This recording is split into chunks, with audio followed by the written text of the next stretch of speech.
प्रचार संपला, मतदानही झालं. आता निकालाची धाकधूक लागली आहे.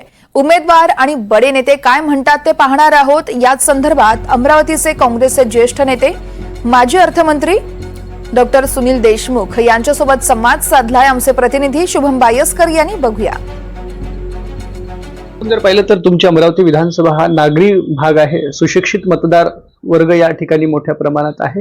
कुठले मुद्दे मतदारांमध्ये महत्त्वाचे ठरले आणि कुठल्या मुद्द्यांवर मतदान झालं? मी तर नेहमीच निवडणूक जी लढवतो ती विकासाच्या मुद्द्यावर लढवतो. पण आता मला लक्षात आलं आहे की आमचे विरोधी लोक किंवा जे लोक हे मुद्द्यावर निवडणुका लढवण्यापेक्षा तर पैशावर लढवतात.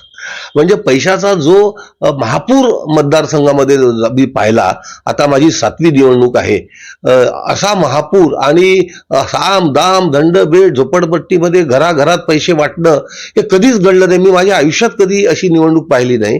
त्यामुळे हे महायुतीचे आणि त्यातल्या त्यात भारतीय जनता पक्षाच्या आणि राष्ट्रवादी अजित पवारांचे लोक आणि शिंदेचे लोक फारच पैशाचा त्यांचा महापूर त्यांच्याकडे असल्यामुळे त्यांनी तर पैशाचा इतका वर्षाव मतदारावर केलाय तरी मतदार त्यांना बोलले नाहीत. ही गोष्ट मात्र सत्य आहे. अमरावती जिल्ह्यात एकूण 8 विधानसभा आहेत. 5 जागा ज्या आहेत ती महायुती भाजप लढली आणि 5 जागा काँग्रेस लढली. कुठल्या जागांवर काँग्रेसला अमरावती जिल्ह्यामध्ये यश मिळू शकते? आता त्यांना असं आहे की आपण आज त्यांना असं म्हणणं की या इथे यश येते इथे अपयश येते ते त्या उमेदवारावर अन्यायकारक होईल.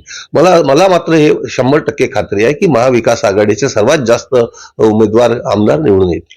तुम्ही युवक काँग्रेसचे प्रदेशाध्यक्ष म्हणून काम केलं. महाराष्ट्रात आणि इतरही भागांमध्ये काम करण्याचा तुम्हाला अनुभव आहे. विदर्भ हा काँग्रेसचा गड राहिलेला आहे. काँग्रेसनं विदर्भाला चांगली साथ दिलेली आहे. विदर्भाचं काय चित्र वाटते? विदर्भात सर्वात जास्त जे उमेदवार निवडून येतील ते काँग्रेस पक्षाचेच निवडून येतील. त्याच्यानंतर भारतीय जनता पक्षाची निवडून अशी मला असं वाटते. कारण की शिवसेना शिंदे गट म्हणा की शिवसेना किंवा राष्ट्रवादी अजित पवार गट म्हणा किंवा शरद पवार गट आहे, यांचा फार मोठा त्याला अशी बांधणी संघटनेत्मक बांधणी फार मोठी नाही. जी काही बांधणी आहे ती या दोनच पक्षाची आहे, काँग्रेसची आणि भारतीय जनता पक्षाची. त्यामुळे काँग्रेसचे सर्वात जास्त उमेदवार निवडून येतील कारण की हा पारंपरिक काँग्रेसचा बालेकिल्ला राहिलेला आहे. त्याच्यामुळे सर्वात जास्त काँग्रेसची निवडून येतील आणि त्याच्यानंतर भारतीय जनता पक्षाचे निवडून येण्याची शक्यता आहे. तर होते काँग्रेसचे ज्येष्ठ नेते डॉक्टर सुनील देशमुख. एकंदरीतच महाराष्ट्राच्या राजकारणाचा कल घेतला किंवा इतर बाबींचा कल घेतला तर महाराष्ट्रात महाविकास आघाडीच्या जागा वाढतील आणि महाविकास आघाडीचं सरकार येईल अशी प्रतिक्रिया जी आहे ती डॉक्टर देशमुख यांनी दिली आहे. कॅमेरा पर्सन अभिषेक सह शुभम बायस्कर, NDTV मराठी, अमरावती.